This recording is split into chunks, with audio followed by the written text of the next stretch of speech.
they're going to be facing challenges of their own. They include areas surrounding the communities of Uvalde, Del Rio, and Concan. And the state is already deploying resources in those regions to help them get prepared. We'll be working with local officials in those regions, just as we have in these other regions. And in those regions, as well as in Travis and Williamson County, as well as in Kerr County, finding those who have lost their lives. And that is a 24/7 operation that we are unrelenting in continuing to pursue. That includes, especially if you look at the areas either in Williamson or Travis County or counties nearby. If you saw the rushing waters over the past 24 hours, you know that there were an extraordinary number of people who had to be rescued. Dozens of people were rescued because of our extraordinary first responder teams. And I want to thank the Gate Board, who've really stepped up and done a great job, National Guard, Texas Department of Public Safety, local firefighters and local first responders, as well as Texas Task Force 1 and Texas Task Force 2, and others who are truly saving lives. Many Texans' lives have been in danger. Most of those lives have been rescued by our first responders here in the state of Texas.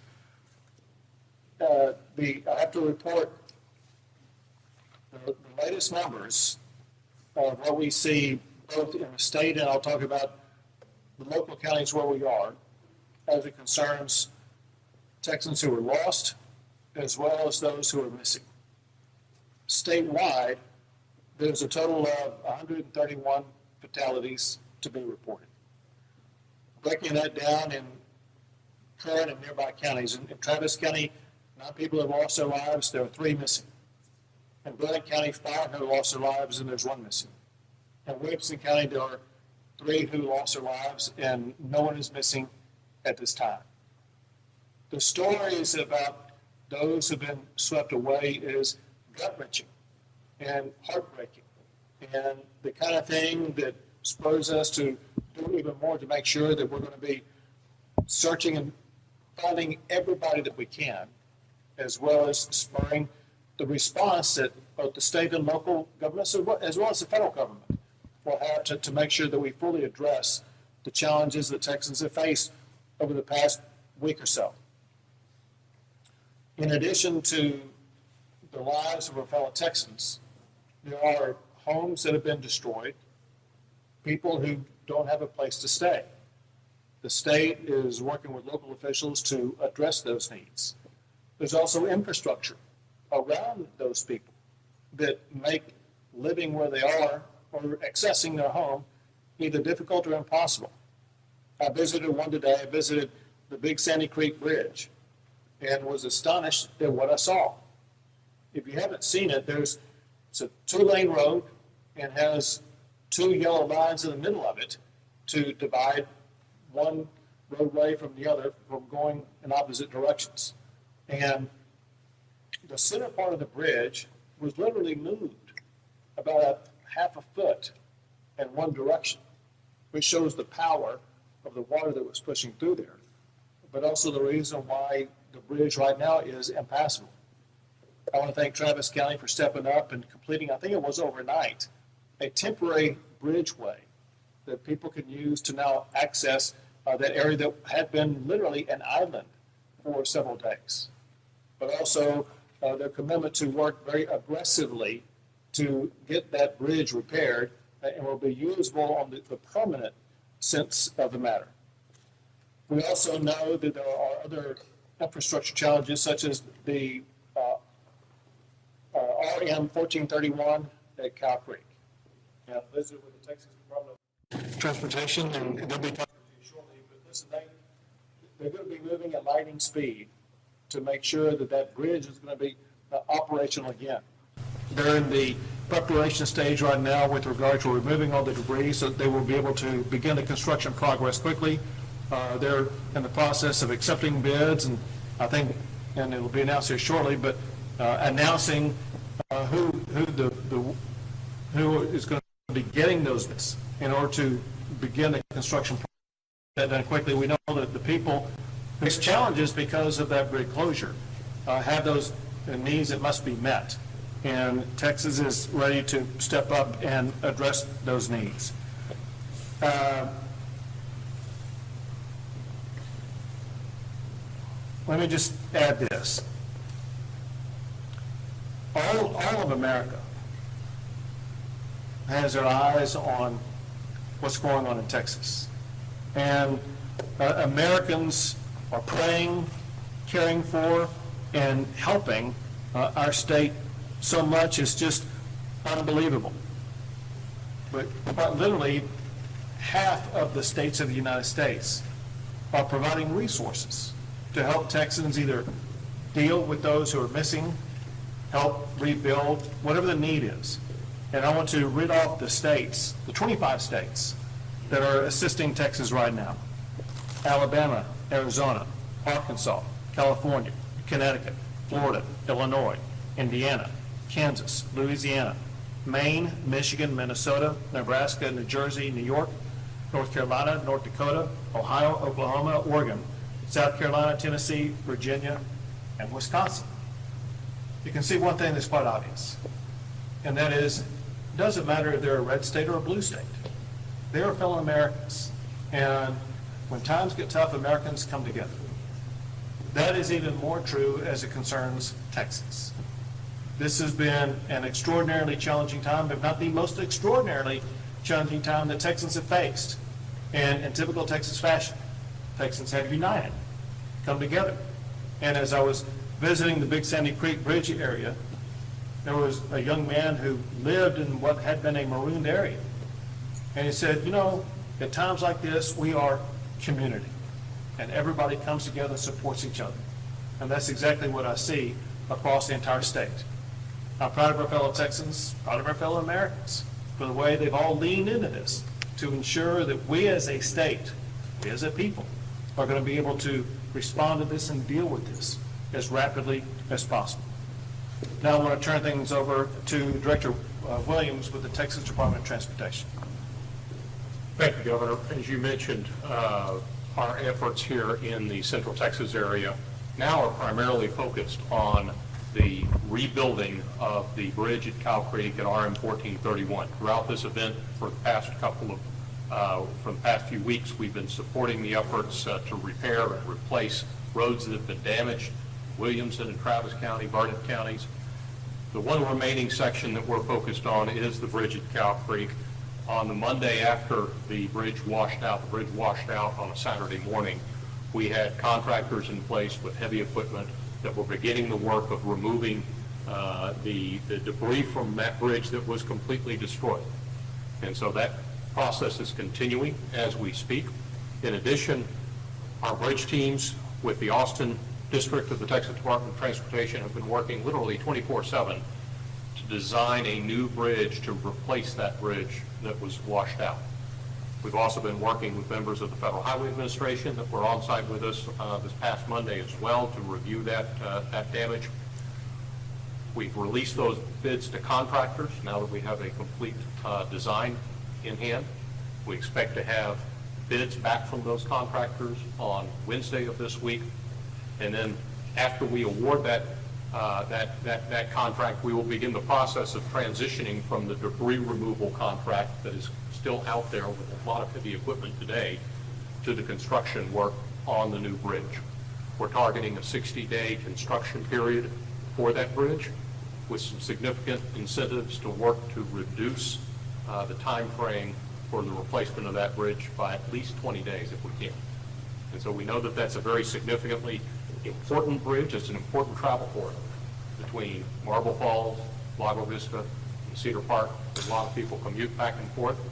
The school year will be coming up soon. We have some students that attend Marble Falls ISD that live on the east side of that bridge, and so we need to be able to have plans in place to accommodate them. We're working with the school district on that as well. Overall, though, we've made some significant progress statewide. We're continuing, Governor, as you know, to work in the Kerrville Hunt area on State Highway 39 and Ranch Road 1340 to repair and replace the bridges and the roads that were damaged there. We did, as you also spoke about, experience some flooding and some additional damage just in the past couple of days. And we had road impact. We had 49 roads that were impacted over the past 24 hours. 37 of those were closed due to high water, and some of those were damaged. But we're going to be able to get those turned around and replaced and repaired relatively quickly, and hopefully the water will go down and we'll get a break from the rains. Thank you for the brief. Thank you very much. Now, Lieutenant Colonel Baker. Thank you, Governor. Ben Baker, Lieutenant Colonel, Texas Game Wardens. Before I get into a search and recovery efforts and, Texas Game Wardens' response to this historic tragedy of series of events in the Central Texas and in Kerr County, I'd like to just remind everybody that all of these efforts and all through this tragedy, Texas comes together under Governor Abbott's strong leadership, the Texas Department of Emergency Management, Department of Public Safety, all of our local first responders, all of our local EMS, all of our local volunteers, and everybody who is in Texas who comes together in such a tragic time and unites to help the people of Texas. Texas Game Wardens, as of July 3rd, through the State Operations Center, were set up and poised in anticipation of a flooding event. Through the calls coming in late and early July 4th, Texas Game Wardens were deployed to Kerr County. Since then, around 300 game wardens have deployed in the Kerr County and surrounding areas in anticipation of other flooding occurring in Central Texas. We were able to strategically stage through the Texas Division of Emergency Management several swiftwater assets in Central Texas out of the Kerr County area, just in case this flooding grew a little more widespread. Unfortunately, it did grow a little more widespread, and we started conducting rescue operations not only through our swiftwater technicians, but our aviation, multiple canine searches, and through our drone team. Through those, we were able to successfully rescue several individuals and multiple evacuations. We currently have, through Texas Task Force 1, wardens embedded in multiple search groups, searching Cal and Sandy Creek, looking for the remaining victims of this terrible tragedy. We've also got our canine detection teams in deployment with these search and rescue teams, and our aviation still embedded in these. We remain dedicated to Texas. We remain dedicated to the people of the state of Texas, and Texas Game Wardens remain dedicated and ready on standby, Governor. You've been doing a great job. To see the videos of you all out in the middle of conducting rescues and literally saving our fellow Texans has been nothing short of miraculous. So thank you and all game wardens for what you've been doing. Now the Travis County ESD Assistant Chief White. Thank you, Governor. Just after midnight, we started receiving the calls, and within several hours, we had logged 50 rescues, saving hundreds of Texans through our area.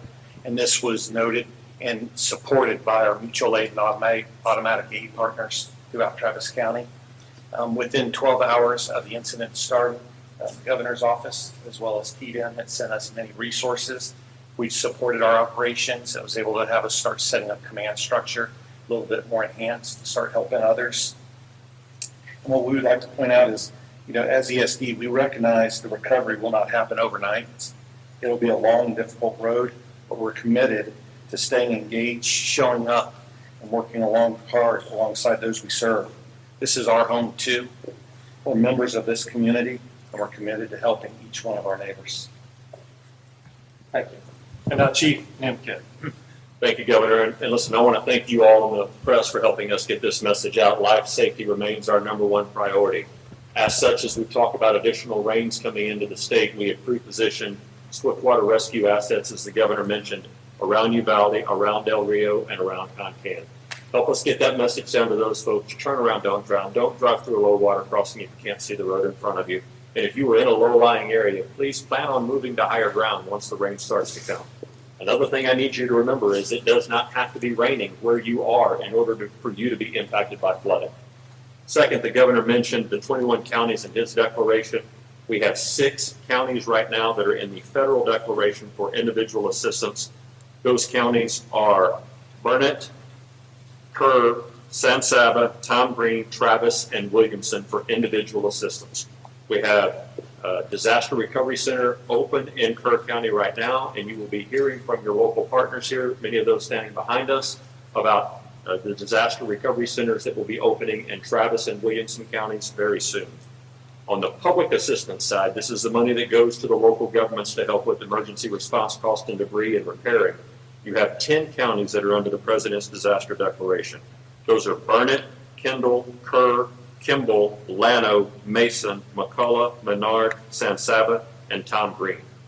Both Travis and Williamson counties are, it appears to us they have met their threshold. We're working with them to get the documentation to FEMA. We expect those to be turned on very soon. I want to let you know we have over 2,300 state employees working under the governor's direction to support our local government partners.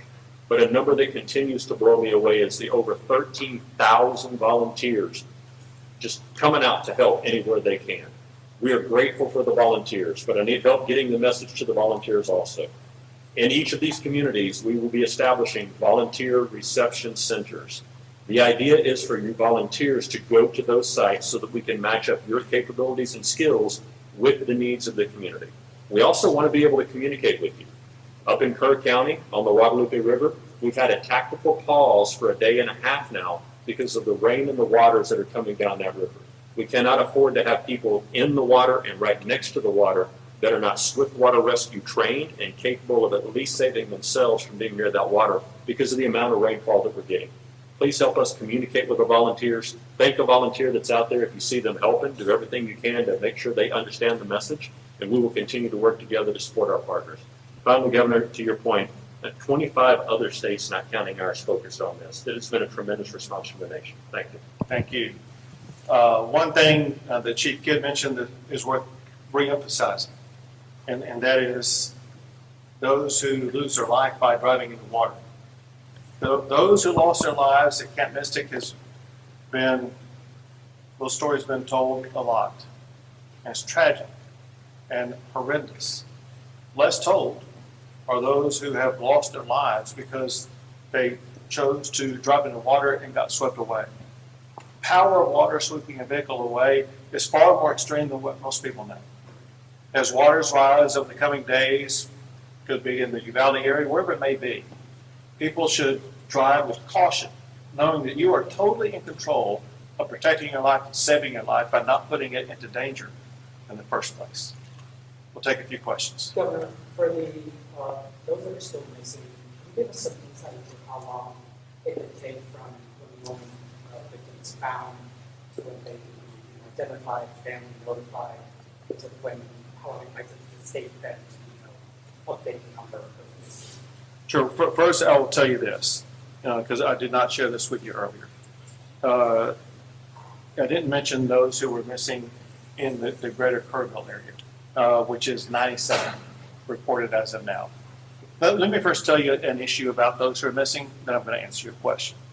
So everybody who is at a camp, everybody who is at a hotel and places like that, they've been identified.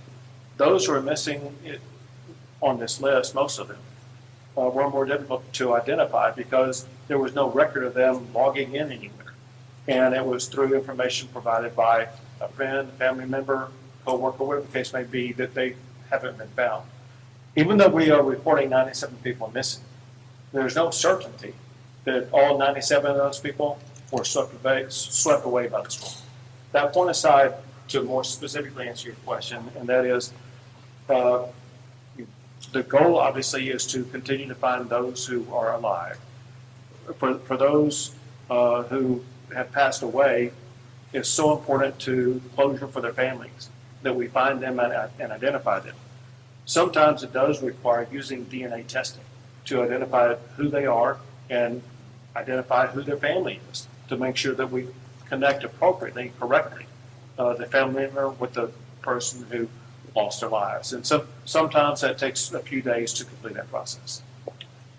Governor, given understanding what that person on the Barron State sustained, they received a lot of things, especially federal assistance. But what about here in Travis County? They were added late to that declaration. What was that process like to kind of get them added to be able to receive federal assistance? Sure. So it is truly a mathematical construct that Chief Kidd has mastered. I'm going to have him answer that question in general, but also for Travis County. So great question, and thank you for that. Two parts to it. One is the governor's declaration. There was no delay in getting these counties on the governor's declaration once we knew that they were in the target area. That's part one. Part two is the individual assistance for both of these counties, which is the money that goes and is made available to homeowners and renters, is already turned on in these counties as well.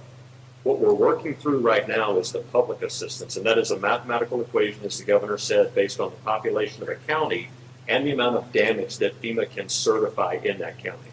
The less populated counties have a much smaller threshold, $500,000, $600,000, versus millions of dollars for these two populated counties. I am confident both counties have met their threshold, and I would bet by today or tomorrow we get answers back on these counties.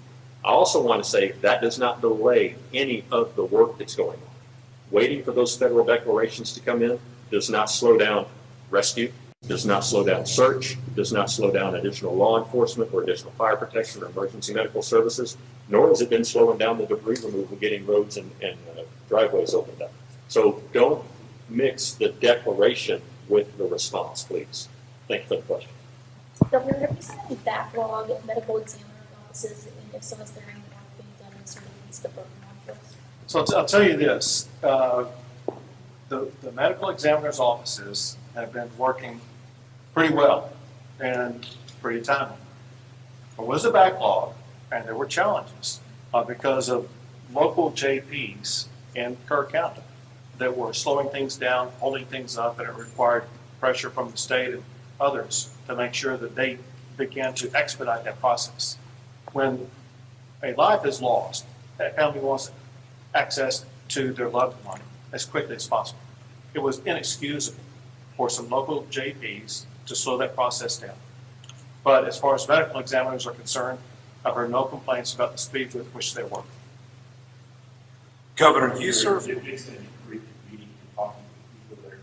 A lot of them were frustrated. They, of course, wanted help to come day before. What was the feel that you got in talking with people, and did you feel that they heard you and did you hear them? So I met with, I don't know how many people, more than a dozen, in the water, working all day long to locate anybody they can find. That requires heavy volume. It requires manpower. Walking every inch of it could be a creek, a river, whatever the case may be, to ensure that they are scouring every inch of earth in the state of Texas where a body could be found. And is benefited or aided by search dogs. And whenever we've had dog teams that have flown in from other states across the entire country. And so the response that we've been able to provide, especially as it concerns search and rescue operations, has been magnified many times over because of these teams who have stepped in from other states and given us the extra manpower as well as the other resources to make sure we're better capable and quicker at taking on that task. Governor, do you have the current number of how many are missing in Kerr County? It was reported earlier that it was around 160 people, and you said that 97 were missing in the greater Kerrville area. Do you have a current number in regards to how many are missing in the county? Yeah, I'm going to give you the number. So the number I read to you, it was given to me by Chief Nim Kidd, and he was on a phone before we came in here, and I'll let him explain this number. Yeah, thank you. So the number that we got from the Texas Department of Public Safety is 97 missing from the Guadalupe River flooding. That does not count the numbers that the governor read to you from the 3 counties that were here earlier. I think that'll put the total statewide at about 101 total, if I have that right. What do you mean by Guadalupe River? Most of those are in Kerr County. I think there has been some in Kendall County. Governor, you serve on President Trump's FEMA Review Council. How has this experience shaped your views on the future of FEMA, should it be phased out? So one thing I think most, say governors, most state officials, as well as the federal government, could agree upon, and that is we needed improvements in FEMA. And it needed to be what I call right size, so that it would be more nimble, quicker in the response, but also understanding that it's the locals who know what is best in responding to a disaster. And local is defined by these local communities, whether it be Leander or Travis County or Williamson County, whatever the case may be, they're the ones on the ground. And they know their communities far better than anybody else. And they know how to respond to their communities. And it's the state and federal government that work to provide them the additional resources they need to accomplish their goal. Here's the point. But by working on the reforms that we will work with FEMA and with the presidential team on, we're going to work to find ways to streamline the process, cut through all the red tape, to ensure that even when we do that, the monetary resources that we are receiving now that are much needed for things like having the emergency first responders or debris removal or search and rescue operations, those will still be funded. But we will have the ability to do it a whole lot faster, a whole lot quicker without waiting around for the federal government. Last question. Governor, with all due respect to what you're saying, I did want to ask the Secretary. Over the weekend, Secretary Bissell said that she's in talks with 5 United States to have state detention facilities for immigration purposes. That's the Texas conversations with the rest of the federal government for immigration detention. So I haven't had a direct conversation with her. I do know that Texas has offered detention facilities. I've signed what's called a 287G law that was passed in the session that requires local jails to work with Homeland Security. Listen, we want to do everything we can to make sure that those who are here legally are allowed to remain legally. Those who are here illegally, they'll be turned over to ICE. Okay, That's it. Thank you. Thank you, guys.